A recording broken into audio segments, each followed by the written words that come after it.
Hi, boys and girls. I'd like to read to you another great book about the autumn. This book is called I Know It's Autumn, and it's written by Eileen Spinelli. In this book, I've read a small section on the back cover with information about the author, Eileen Spinelli, and what I found was something really interesting. It says, Eileen Spinelli lives in Pennsylvania with her husband, author Jerry Spinelli. We have many books in our library written by both Eileen Spinelli and Jerry Spinelli. It says, as a little girl, Miss Spinelli knew it was autumn when the family piled into her dad's old Chevy and drove off to Lancaster County, Pennsylvania. So I had to know, where exactly in Pennsylvania is Eileen Spinelli from? So I looked it up on her website, which is eileenspinelli.com, and it turns out she is from Upper Darby, Pennsylvania, and that is right around the corner from us. You may know some people that live in Upper Darby now, so she is a Delaware County girl. How exciting is that? And like Miss Spinelli, my family often traveled to Lancaster County in the fall to go through the corn mazes at local farms, to ride hay rides, to pick pumpkins, and see the autumn leaves change. So that is a connection that I made with this book.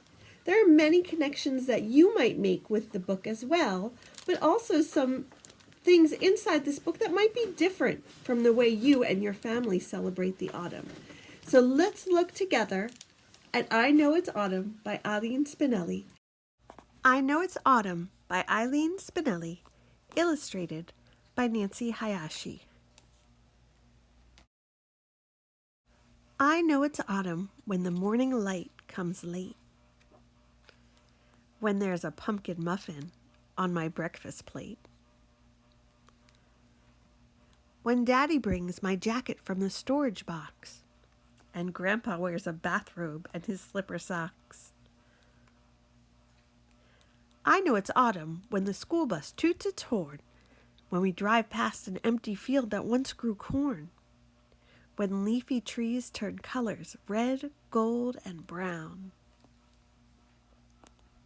and Farmer Freddie brings his harvest into town. I know it's autumn when our class makes acorn art, when there's a turkey sticker on each spelling chart, when we help Mrs. Martin bake zucchini bread, and yellow mums are blooming in the flower bed. I know it's autumn when we rake the leaves in piles, when doorstep jack-o'-lanterns wear their crooked smiles, when we go picking apples for Mom's apple pie, and noisy geese fly south across the evening sky. I know it's autumn when the moon is full and bright, when we go on a hayride with our friends at night,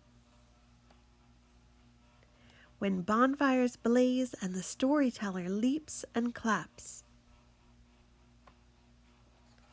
and all the kids grow sleepy on their daddy's laps. Sweet autumn dreams, everyone. There were lots of ways that I connected with this storybook that you may or may not have connected with as well.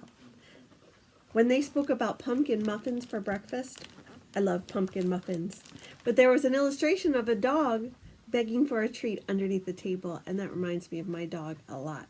On this page about the school bus riding through a farm town, it didn't look like any school bus ride I had ever taken. But I wonder if that's what it looks like when you ride to school out in Lancaster. They talked about apple picking, and we don't have to drive all the way out to Lancaster to pick apples. I bet many of you have picked apples at Linvilla Orchard. In our story, she says she picks them for her mom's apple pie. Now, I'm a mom, and I like apple pie, but I'm not very good at baking it. Some of you might have dads or grandpops or grandmoms that are really good at baking apple pie. We see a Native American storyteller acting out a story in front of a bonfire.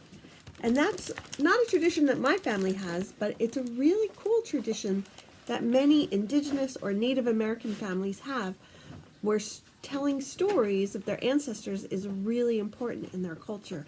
And what a great way to experience that around an autumn campfire. So I hope you friends enjoyed this book about autumn as much as I did.